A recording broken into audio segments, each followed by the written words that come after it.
बिस्मिल्लाहिर्रहमानिर्रहीम। खातिन हज़रात, मैं हूं अख्तर अब्बास और आप सबको मेरा सलाम पहुंचे। जैसे सफ़र में ख्वाहिश तो होती है कि सुकून से गुजर जाए, लेकिन कोई ना कोई दिक्कत ज़रूर हो जाती है। कभी सड़क की हो जाती है, कभी गाड़ी की हो जाती है, कभी लोगों की हो जाती है। ये सारे अनएक्सपेक्टेड, अनवांटेड, अनडिजायर्ड होते हैं, but it's part of the life. इसीलिए सफ़र में अगर ये दिक्कतें होती हैं और हम उसको एंगेज करते हैं, बर्दाश्त करते हैं, तो इंसानी जिंदगी का जो सफर है उसमें भी ये होता है। बहुत दफा हमारे साथ ऐसा होता है, हम उन लोगों के साथ जीने पे मजबूर होते हैं जिनको हम पसंद नहीं करते। अनवांटेड, अनडिजायर्ड, हम उन्हें देखना भी नहीं चाह रहे होते, पर वो रिश्तों में हमारे आसपास होते हैं। और इनमें से अगर कुछ जालिम ऐसे हैं कि जो ढूंढ ढूंढ के जिंदगी के दुखों को, तकलीफों को और ऐसी बातों को आप तक लेके आए कि जो आप नहीं चाहते, तो फिर दिक्कत ज्यादा होती है। खनसा ने पूछा कि सर, हमारे यहाँ उनके घर में 5 बहनें हैं, हमारा भाई कोई नहीं है। अच्छा, इसी तौर पे कितने ही और खानदानों से इस तरह के सवाल आते हैं, पर हमारे कोई ना कोई इज्जा कार में से किसी का फूफा, किसी का खालू, किसी का कोई कजन, इनकी शक्लें और नाम बदलते रहते हैं। पर ये ऑफ एंड ऑन आपको तंग करने के लिए, अजियत देने, अच्छा खास तौर पे जब किसी बेटी की शादी का मसला हो, तो आप देखिए कि ये एक ऐसा तराजू है जहां पे आप लोगों की मोहब्बत, उनका अखलास और उनकी नेक नीयती, उसको बहुत आसानी से जज कर सकते हैं। अगर कोई आके ये कहता है कि मेरे लिए क्या हुक्म है, अपनी बेटी के लिए, बहन के लिए मैं क्या करूं, यानी कोई ऐसी चीज जो मेरे ज़िम्मे लगाना चाहे, तो इसका मतलब ये है कि ये सच्चा हमदर्द है। ये आपकी जिंदगी को खूबसूरती और सुकून की तरफ ले जाने में हेल्प आउट करेगा। ये आपका कजन भी हो सकता है, यानी इन रिश्तों में से कोई भी, मेल रिश्तों में से, जो फीमेल रिश्ते हैं उनमें से भी इसी तरह बहुत से समझदार लड़कियां और खवातीन होती हैं, बड़ी उम्र की भी, कम उम्र की भी, जो ऐसे मौके पे आके आपका हाथ बटाती हैं। लेकिन अगर कोई आके ये कहे कि जहां तुमने रिश्ता किया है, ठीक है तुमने किया है, पर मुझे वो पसंद नहीं है, मुझे पता चला है, मुझे लोगों ने बताया है कि उनका करैक्टर अच्छा नहीं है, मैंने किसी से सुना है कि लड़के का बाप भी चोर है और लड़का भी चोर। अब ये जो इस तरह के जुमले हैं, याद रखिएगा, ये खालिस एक बुरी और नेगेटिव मेंटालिटी के जुमले मैंने सुना है। तो क्या सुनना इस घर वालों ने तुम्हारे ज़िम्मे लगाया था कि तुम जाके टोल लगाओ सुनो? जब हमने तुम्हारे ज़िम्मे नहीं लगाया, हाउ डेयर तुम जाके वो बातें तुम्हारे दिल के अंदर हैं। ऐसे बाल बदबख्त आपके खानदानों में मिलेंगे जो हर खुशी को रोकेंगे, उन्होंने हर रिश्ता तोड़वा देना होता है। कभी कभी ये काम बहनों भी करते हैं, कभी कभी ये काम जाहिर है, ये वो लोग हैं जिनके बारे में आपकी फीलिंग एक तरह से बिल्कुल स्मूथ होती है कि ये तो बहुत सिंसियर है।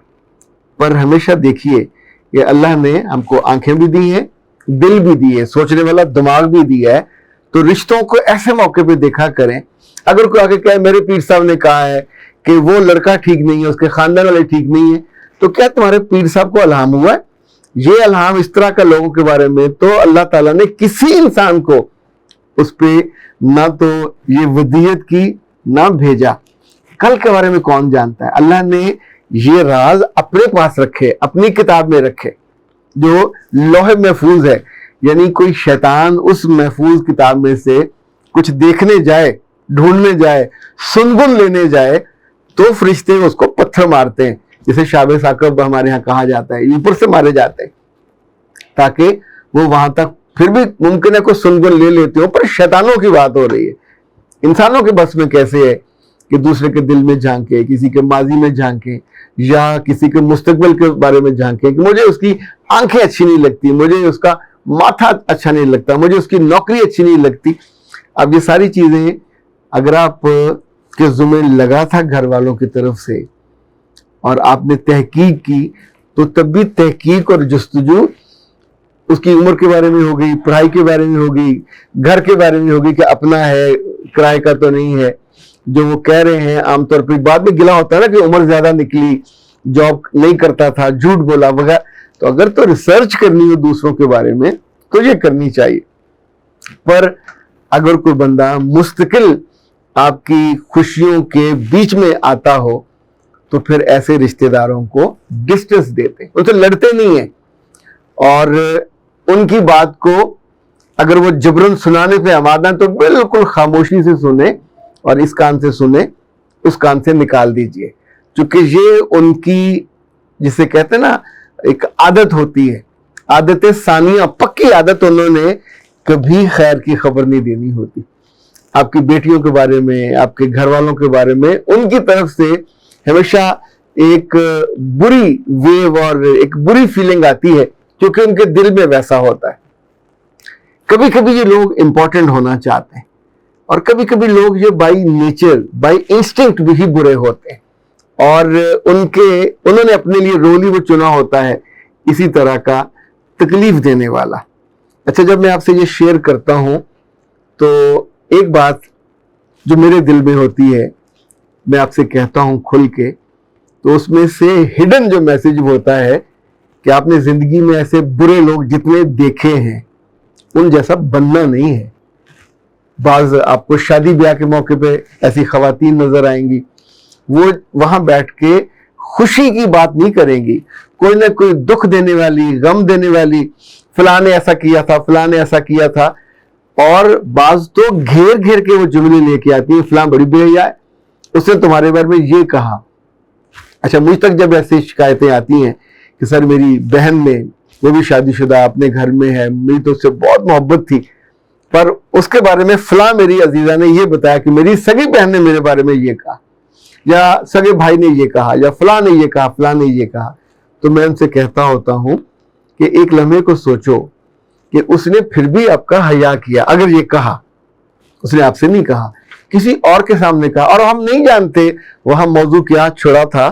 اور اس نے غلطی سے کہا، جان بوجھ کے کہا، ڈیلیبریٹلی کہا، آپ کو لیٹ ڈاؤن کرنے کے لیے کہا، یا اس کا منہ سے نکل گیا، پر جس نے آ کے آپ کو بتایا ہے وہ زیادہ بڑا بے حیا ہے، اس نے وہ دکھ آپ کو پہنچایا جو آپ کے کانوں پہ واجب ہی نہیں تھا سننا۔ جس نے کہا بات پرانی ہو گئی، ممکن ہے کسی پرانی شادی پہ کہی گئی ہو، ممکن ہے کسی ایسے وقت میں کہی گئی ہو جب آپ دونوں کے بیچ میں ناراضی چل رہی ہو، 100 بچے، بڑے، جائیداد، 100 وجوہات ہوتی ہیں، لیکن یہ وہ لوگ جو اس عادت کے ہوتے ہیں یہ شادی والے دن بھی باز نہیں آئیں گے۔ ایون آپ کے گھر میں کوئی میت پڑی ہوگی اور بہت ہی پیارا گزر گیا ہوگا، اس کے کلوں اور میت کے درمیان کے جو 2-2.5 دن ہوتے ہیں یہ بھی اسی طرح کے چگلیوں سے بھرے ہوتے ہیں۔ بہت کم خوش بخت لوگ ہوتے ہیں جو اپنی زبان کو قابو میں رکھتے ہیں، جو اپنی نیت کو صحیح رکھتے ہیں، اور جو اپنی انٹینشن کو صحیح رکھتے ہیں، جو امپورٹنٹ ہونے کے لیے دوسروں کی خوشیوں پہ ایک طرح سے یہ ڈاکہ ہی ہے، چوری یہ ہے، آپ اس کی خوشیاں وہاں سے چراتے ہیں اور اس کو دکھ عنایت کرتے ہیں۔ تو ایسے لوگ آپ کے قریب ہوں یا دور ہوں، ان کا سب سے بہتر حل یہ ہوتا ہے، اگر آپ ان کی بات کو وزن دو گے تو they are important, they would be happy, more than happy, تو وہ اس کو آگے چلتے رہیں گے۔ اور اگر آپ انہیں شٹ اپ کال دیں گے لڑے بنا کہ بھائی جی چھڈو نہ گل کریا کرو، اور نہیں ہمیں انٹرسٹ نہیں ہے، 1 دفعہ 2 دفعہ جی انہیں لوگ بیٹھے نا ان دی گل نہ کریا کرو، چنگا نہیں لگتا، اور تینوں سوٹ نہیں کرتی، تینوں اللہ نے عزت دیتی ہے، اچھا اگلے بندے کو تھوڑا سا اٹھا دے، تاکہ اگر اس کی عادت یہ پختہ بھی ہے تو ہولے ہولے وہ شرم کرے کہ یہ نہیں سنیں گے اور مجھے سنب کر دیں گے، شرمسار کر دیں گے۔ لیکن اس سے زیادہ بڑا سبق جو مجھے لگتا ہے میرے اور آپ کے سیکھنے کے لیے ہے کہ ہمیں کبھی ان لوگوں کی سنت پہ یا ان لوگیوں کی سنت پہ نہیں چلنا چاہیے، ان کے طرز عمل پہ اپنی زندگی میں غلطی سے بھی کبھی مت آنے دیں۔ کبھی محفل میں بیٹھے باتیں کر رہے ہوں عزیزوں سے، اقارب سے، تو ایک لمحے کو روک کے سوچے کہ میں اس وقت کس رول میں ہوں، اپنے رول میں ہوں یا نکل کے کسی منفی آدمی کے جوتے میں نے پہنے ہوئے ہیں اور اس کی زبان بول رہی ہوں، تو نتیجتاً جو بول رہے ہوں گے وہی آپ بول رہے ہیں اور وہی کاٹیں گے، اور اللہ معاف کرے ان میں کانٹے بہت ہوتے ہیں۔ اختر عباس کو دیجیے اجازت۔ السلام علیکم۔